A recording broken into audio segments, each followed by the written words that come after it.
Greetings, everyone, and welcome to another episode of Reflections with Auntie Debbie. I'm your host, Debbie Eckert, and our topic today is the virtue of altruism. What is altruism? It's having a selfless concern for the well-being of others without a benefit to our own selves. There is no expectation of reward. We do it out of love. It's not me first or looking out for number one, which we've heard a lot about in the past.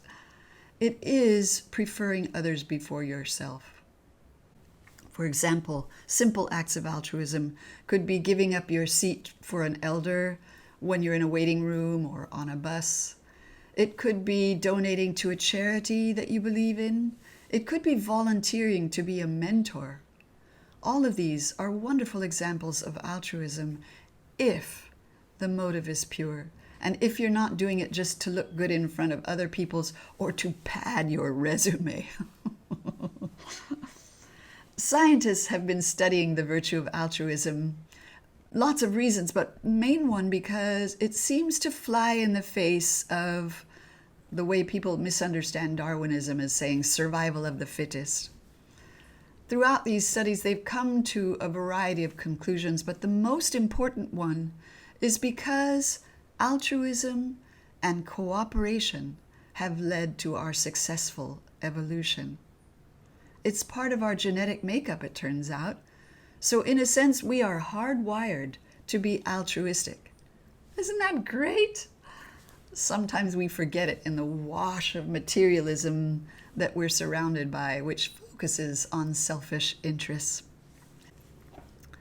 One of the most touching historical examples of altruism comes from Japan after that horrendous earthquake and tsunami and the damaging of the nuclear facility at Fukushima.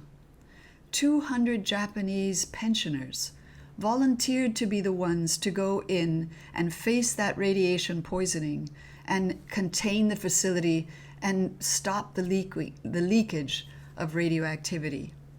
They volunteered, they're retired architects and engineers, they volunteered so that younger people would not face that risk of radiation poisoning. I find that so incredibly moving. There's also the story of one of the officers on the Titanic. He was just 29 years old. His name was Harold Lowe. And he was lucky enough to get into a lifeboat and start rowing away from the shipwreck after it hit the iceberg and was sinking. But he turned his boat around and went back towards the danger to rescue other people. All around him, there were other lifeboats that were getting swamped by desperate people grabbing onto the sides and actually turning the lifeboats over. But he ignored that danger, and he was able to rescue 6 other people. So we see these wonderful examples that are within us when we practice altruism. And I'd like to just share with you a personal anecdote, and it has to do with altruism and children and youth, specifically that age group that we refer to as junior youth, roughly between the ages of 11 to 14. This is a very, very important age group, and it's one that's not given much attention or much platform for nurturing in our society at large and our educational systems. This event was a wedding reception of a friend of mine, and at the reception, I was seated at a table with 4 of these tweens, and they were all plugged into their phones and listening to music with no interest in anything that was going on around them, let alone with this old lady sitting across from them. But I was curious and I wanted to know them. So I started asking the usual kind of questions. And then I didn't ask them, what do you want to be when you grow up? Because I don't think it's the right question. I asked them instead, how are you preparing yourself to serve the world in the future? What special service do you want to render? So they all gave me wonderful answers, but there was one girl in particular, she was 12. And I said, how do you want to prepare yourself to serve the world? And she said, I want to be an engineer. And I said, oh, really? Why? And she said, I want to build a facility for old people. And I said, wow, why? And she said, old people don't pay attention to them. And they move really fast and they confuse them and they don't take time to explain things to them. And old people feel left out. I want to build a place for them where they will feel that they're important and that they're cared for. I was so touched. And I want to mention this in particular because in the Baha'i communities all over the world, they have a very special and marvelous program for junior youth. It's called the Junior Youth Spiritual Empowerment Program.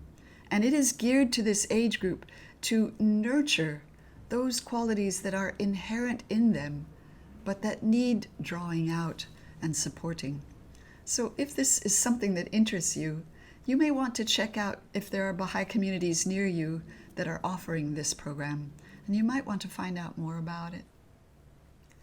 So I'd like to close with a quote from Martin Luther King Jr., who wrote, "Every man must decide whether he will walk in the light of creative altruism or in the darkness of destructive selfishness."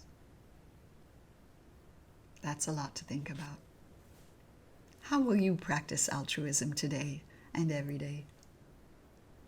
Thanks again for joining me, and please join again the next time when we'll explore another virtue in Reflections with Auntie Debbie.